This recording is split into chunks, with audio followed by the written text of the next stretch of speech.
Slow motion. 1, 2.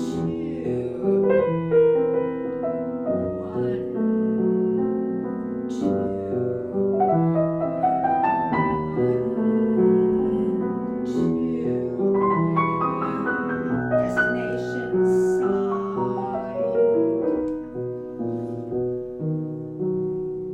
In the clouds. So beautiful. To the B. Trill.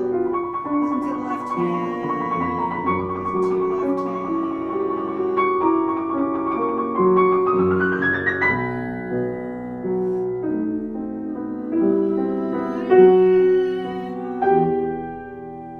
On that trill, you have to really listen to your left hand so you don't get anxious. So it holds everything in tow for you. Left hand.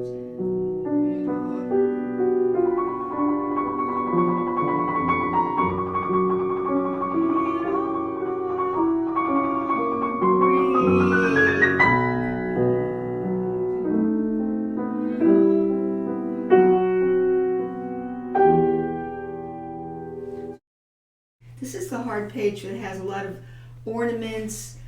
It has some, let's see, looks like 30-second notes that are grouped in 10. One of them is grouped in 11, and that's against the relentless triplet in the left hand. So it gets a little bit tricky. Now, when you're in a more advanced stage of learning the piece, you'll take some liberties with rubato.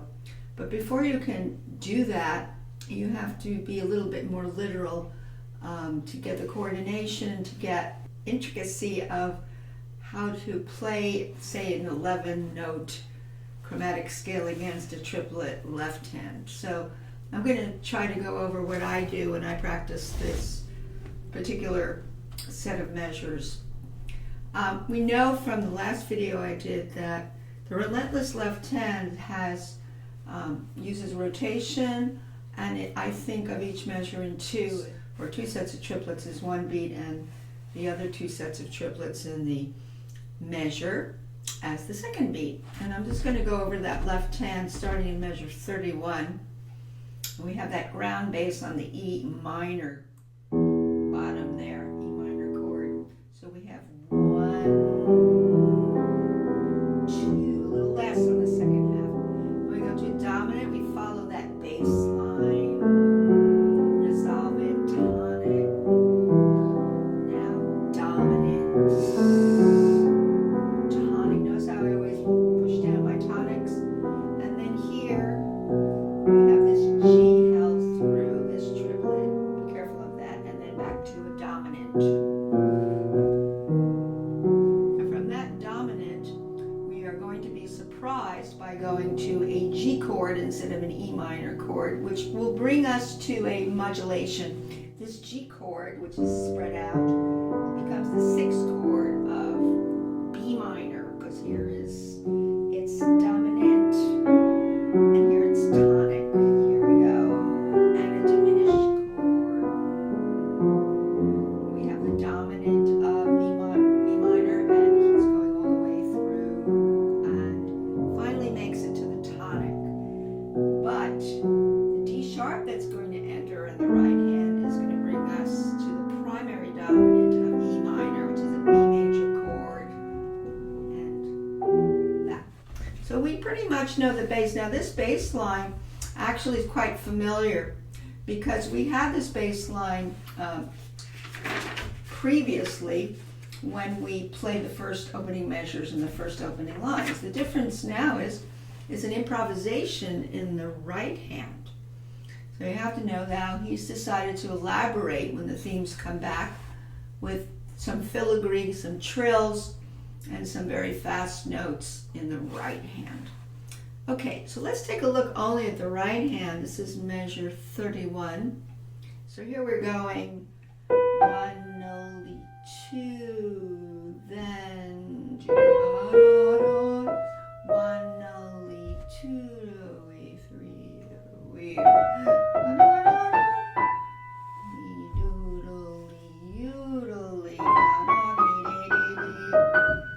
and then 8 notes, very even coming down. So beautiful. It's a sigh down. Now we go to that unexpected G major. Left hand will have the G major chord. The right hand will just, like it's in the clouds. And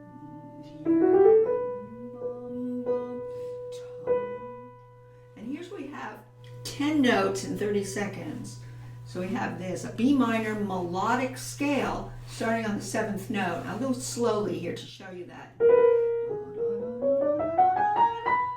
It's literally, but let's analyze that little scale. The B minor melodic scale, the bottom is whole step, half, and then you raise the 6th and 7th notes to the top. If you came down, you come down in the natural. But what he does is he goes right away. He's got the raised notes here and continues them up. And he's a little crescendo, so you would start less and then into the key. Destination is the B. So you have to do a nice kind of ripple right through that with a crescendo swell to your destination B. I always want to know, where's my destination notes? So we put the hands together right there. Let's just see what happens. Keep an even left hand for practice. Now we have a trill. We're going to talk about the trill here. And I'm really going to go back to putting the hands together in a minute because I didn't do that yet for the previous part. With the trill, I use the principal note as the launching point of the trill. That's going to be for 2 sets of triplets. It's coming in on beat number 3. Now remember, I'm telling everyone to think in 2. That's all right.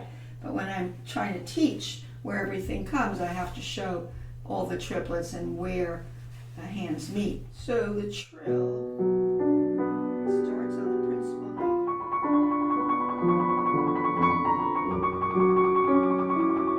Breathe.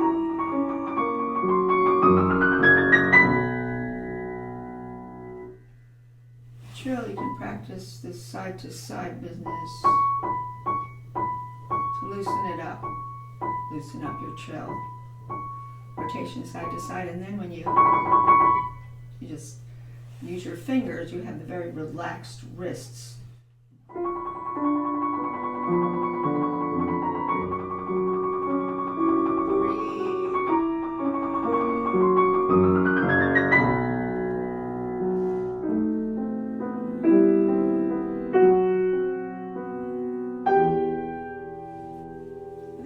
The trill, you have to really breathe through your trill and not get anxious about the little resolution notes that are at the end of the trill. And that's tricky because it should come after the E sharp. It looks like it's written before that, but the trill should go for a full half note, which is 2 sets of triplets.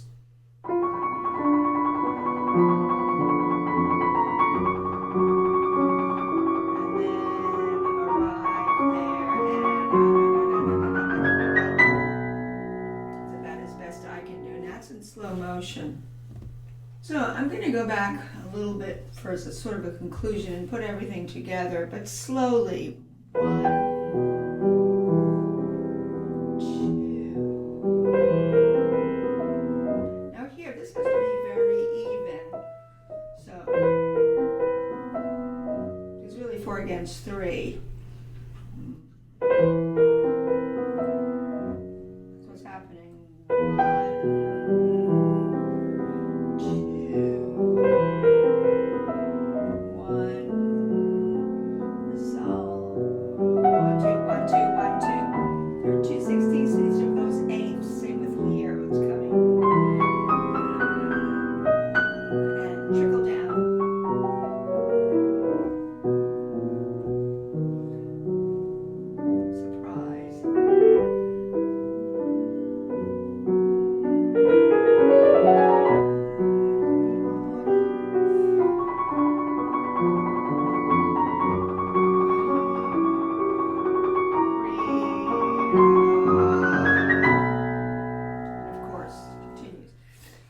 Get the idea of what you're doing here. Even though in this place you're going 1, 2, 1, 2, 1, you don't want the listener to hear you playing da-dum, ba-dum, ba-dum, bum. You still want a longer line even though you know that each of these parts of the triplet, each of those eighth notes has 2 of the 16ths attached to it, but you don't want it to be a kind of jerky kind of 2 plus 2 plus 2. You just want to go across. See what I mean? Nobody knows that there were 2. There are 2 to each, but it flows horizontally, and that's the whole idea. Remember, I'm going slowly, so things can sound a little bit jagged. Let's go over here to this chromatic scale. Now, I don't use the chromatic scale fingering. I use a fingering where I can bunch more notes and I won't have thumb interruptions, so I get a smoother line. And here's the fingering I choose for that 11-note spread. And that's really makes it feel like you're improvising, you know, because we didn't hear it like this before when we had the plain old theme. He's added all kinds of stuff here. So here's what I use. 1, 2, 3, 4, 1, 2, 3, 1, 2, 3, 4. You can lift your hand a little so your arm brings you down on that B. That's your destination note. There's a crescendo through that, so you want to drag your fingers and get your dead weight into the keys as you go into the body of that scale, not at the very beginning of it, like less and more. And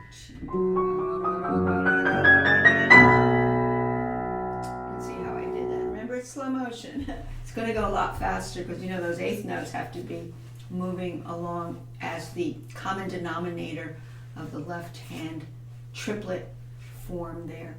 Maybe I'll go over a few places that might be tricky. When you have this, if you do that evenly without the trill and you just do this, you get the outline of 4/16 to across the measure to the dotted half note. If you don't want to do a long trill, some pianists don't do a trill there, they just do a upper neighbor and back like. That might be okay too. I added a little trill there. Most pianists that do that, the remainder of the passages, they just do an upper neighbor and back.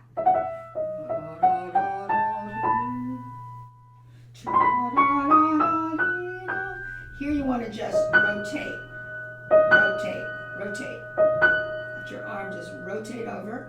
Now you want to side down, even 8 notes, side down, more. That decay tells you to come in very softly. So you always listen for what came before as to what comes next.